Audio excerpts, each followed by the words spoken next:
Have you ever felt like there are, I don't know, invisible strings pulling your decisions, even when you think you're being totally rational? Oh, absolutely. Why do we sometimes make choices that just feel right in the moment, only to look back later and wonder, what was I thinking? Exactly. Well, today we're doing a deep dive into the very architecture of your mind to figure that out.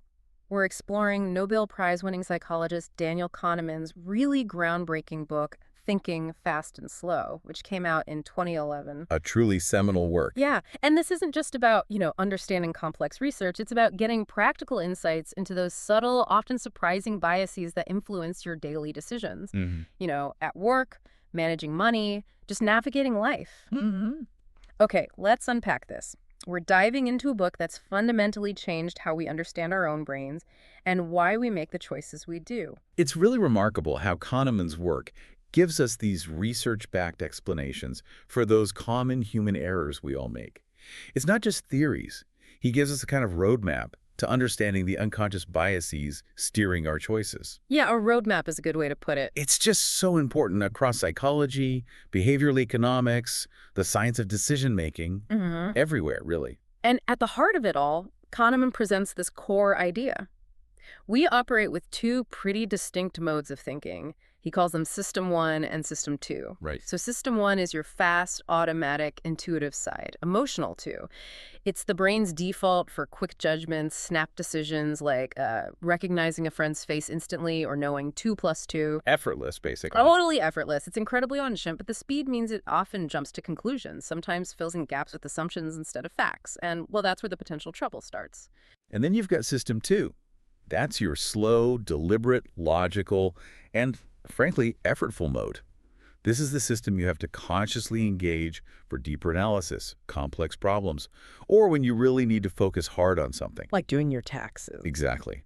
Or parallel parking for some of us. And the genius of Kahneman's work is showing how these two systems, well, they don't always play nicely together. They work together, sure, but they can also conflict. It really makes you wonder, how often are we just letting our fast, intuitive System 1 drive the bus?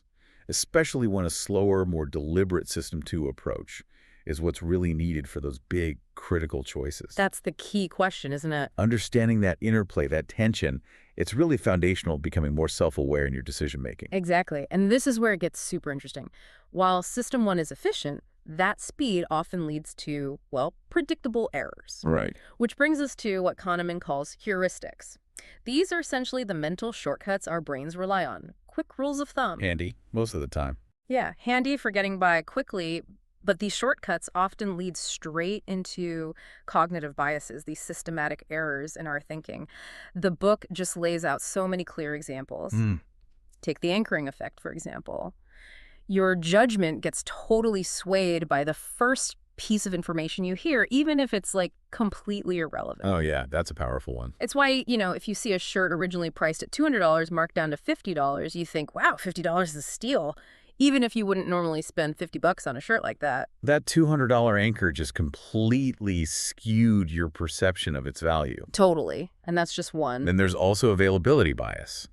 That's where we overestimate how likely things are if they're easy to recall. Like, after a big plane crash dominates the news for days, Right. people suddenly become much more afraid of flying, even though statistically the risk hasn't actually changed at all. It's just top of mind. It's available. Makes sense. Or substitution bias. This is where your brain cleverly answers an easier question than the one you were actually asked. Very sneaky. Imagine someone asks you, so how happy are you with your life overall? That's a big, complex question. Your System 1 might just swap it out for an easier one, like how happy do I feel right now? And gives an answer based on your current mood, not a deep life assessment. Exactly. And we can make this back to the bigger picture.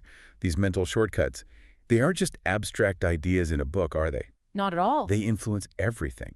Our financial choices, how we interpret the news, even judging people. It just makes self-awareness so incredibly key because these biases are shaping our judgments constantly, often completely under the radar. And speaking of things that trip us up, Kahneman then moves into maybe one of the most stubborn human tendencies leading to errors: overconfidence. Ah, yes, that one. He details how we humans just consistently overestimate how much we understand things and woefully underestimate uncertainty. How often do we do that? All the time.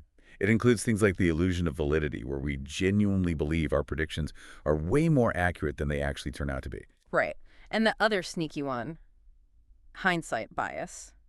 That feeling after something happens that you knew it all along. Oh, the Monday morning quarterbacking effect, yeah. And Exactly. the practical dangers of being overconfident are, well, they're huge. Think about it in business strategy, or forecasting how long a project will take, or even just planning a wedding. Huh. Definitely. Overconfidence can lead to really risky decisions and, completely unexpected problems. I mean, we've all been there, right? Convinced our plan was perfect, Totally foolproof. only to realize later we totally missed some obvious risk. Kahneman explains why that happens and why spotting it in yourself and maybe in your team is just so crucial for getting better outcomes. Okay, so next up, we get to one of Kahneman's biggest contributions, the one that actually won him the Nobel Prize, prospect theory. Hmm. A game changer. Absolutely revolutionized how we understand decision making. The core idea is pretty profound. People perceive gains and losses very differently. It's not symmetrical. Not at all. It turns out we're just wired to feel the pain of a loss much more acutely than the pleasure of an equivalent gain. Yeah, losing $100 feels way worse than finding $100 feels good. Exactly. And that's why we often end up making some pretty irrational decisions, whether it's with money or even personal choices, often driven more by that gut feeling, that fear of loss, than by pure logic. It's really fascinating to see how that inherent aversion to loss just overrides a purely rational calculation so often. It leads to choices that might not serve our long-term interests at all. You see it constantly in the stock market, right? People holding on to losing stocks way too long. Hoping they'll come back up just to avoid crystallizing the loss. Exactly. Or even in personal dilemmas. Mm. Understanding prospect theory has huge implications for investing, negotiation, anywhere risk is involved. It really empowers you to make better risk assessments, more calculated choices, instead of just reacting emotionally. It's interesting, though, even knowing about it, it's still hard. Yeah, even with this knowledge, those human instincts can be incredibly difficult to override. It's really a testament to the powerful hold these biases have on us. Okay, so the book then culminates in this really deep reflective part, distinguishing between what Kahneman calls the experiencing self and the remembering self. This part is fascinating. It really is. So the experiencing self is the one living in the moment, feeling the actual second-to-second joys and pains. Like how good that ice cream tastes right now. Right. But the remembering self, that's the one who tells the story later. And it evaluates past events based heavily on just the peak moments, the best or worst parts, and how things ended, not the duration. Yeah, the ending looms large. Hugely.